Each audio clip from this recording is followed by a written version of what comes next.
Every week between now and the election on the 4th of July, we are going to look through the top political viral moments of the week. And just to say, I've decided what it is because you asked me before. Sorry, I put you on the spot. It was Nigel Farage and, of course, being attacked by a milkshake this week, and I think he handled that really, really well with that viral moment. But we're going to be going through the viral moments of the week with the chief political commentator at the Times, Aubrey Allegretti. Good to see you this morning, Aubrey. And this comes in at number one, actually. So should we look at this clip? This is Nigel Farage and the milkshake attack in Clacton this week. Oh, it's only a picture, actually. Let's get that picture up. Here we are. So that is Nigel Farage being attacked with that milkshake in Clacton. What did you make of it, Aubrey? So Nigel did, he took it in good spirits. He made a video. Have we got that video? He made a video responding to it. I think this is it. Take a look. My milkshake brings all the people to the rally. So there we go. So a 25-year-old woman has been arrested and charged for that incident, so we can't talk about that too much. But in the wider conversation, Aubrey, about the safety of MPs or, politicians, does this say something about, maybe during election times the leaders of parties need a bit more protection, do you think? They're certainly really vulnerable at this election, probably more than previous ones. And it's not just party leaders as well. Unfortunately, if you really look into it, lots of candidates standing across the country are being afforded extra security and protection and advice about how to protect themselves because of the growing risk from people trying to cause them harm. Now, obviously, Nigel Farage is used to being a sort of Marmite politician. And so I suspect that he managed to own the situation quite well. He sort of came out of it and made a joke of it. It obviously also does give him some attention as well. So at the start of the week, when he was announcing his candidacy to stand in Clacton and running as leader for Reform, it sort of probably had the opposite effect of maybe what some people might have intended to do to him, and instead kind of elevated his profile. Should we look at this next viral moment this week? It's Ed Davey playing Jenga in the Blue Wall in Greater Manchester this week. We've got a picture of this. But I don't want to put ceiling on our ambition, so let the whole lot go.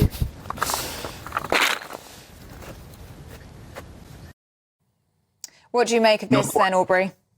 Not quite as fun as some of his previous other stunts, but Ed Davey actually told me about a year ago that the Liberal Democrats, the main thing that they wanted to do when they were out canvassing at an election campaign was to have fun, because I think they know they're a third place party. At this election, they're going to be quite squeezed to some extent because so much of the focus is always on the main two parties. We have the head-to-head debate between Keir Starmer and Rishi Sunak, which is all about a presentation of the next Prime Minister. But Ed Davey is going about this campaign trying to draw attention to himself, have a bit of fun, and also raise some important issues. You just played some pictures of him there in a care home. Ed Davey's been talking this week about his story as a carer to two people, and it's actually really effective. It means that people get to know him as a person. They don't see him as a slightly more serious, stuffy politician.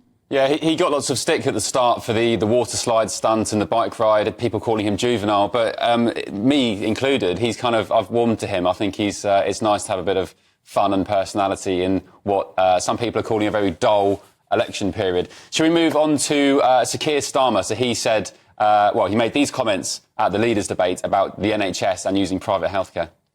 Absolutely no, if your loved one was on a waiting list for surgery. No. Thank you very much. I don't use private health. Okay. I use the NHS. That's where my wife works, in one of the big hospitals. As I say, it runs through my DNA. OK. Thoughts, Aubrey? Well, I mean, I probably feel like he thought he had to give that answer, but it's not sort of technically Labour's position because, of course, Labour is allowing people to use private healthcare providers where the state can't help them quickly enough. That is the position of the Shadow Health Secretary, Wes Streeting.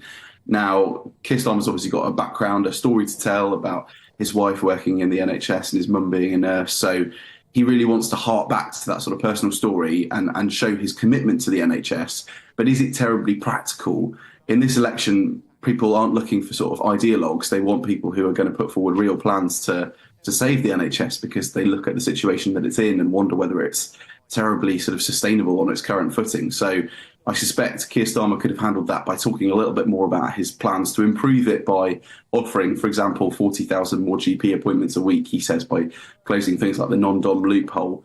I suspect that would have been a sort of better way to answer that question. Yeah, and critics are saying that, if you're a multimillionaire like Sir Keir Starmer, you should free up space in the NHS and go private. There's no shame in that. But reacting to the leaders' debate, that debate where Starmer featured, was the Conservative Party headquarters, who put together a Gogglebox-style TV show getting former MPs and ministers to react to what was going on. Take a look at this.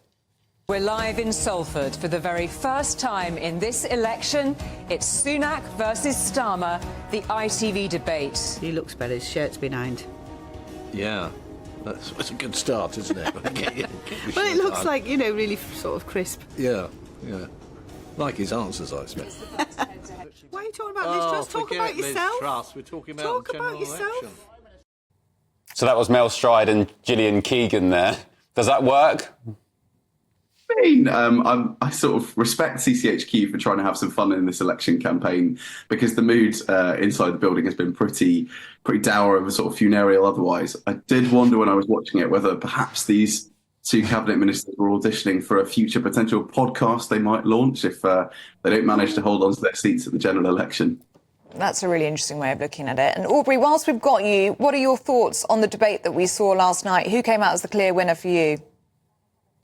Well, I mean, the clear loser was probably Rishi Sunak, the man who wasn't really in the room, because he was criticised on all sides at the top of the debate by people, including one of his own cabinet ministers, Penny Mordaunt.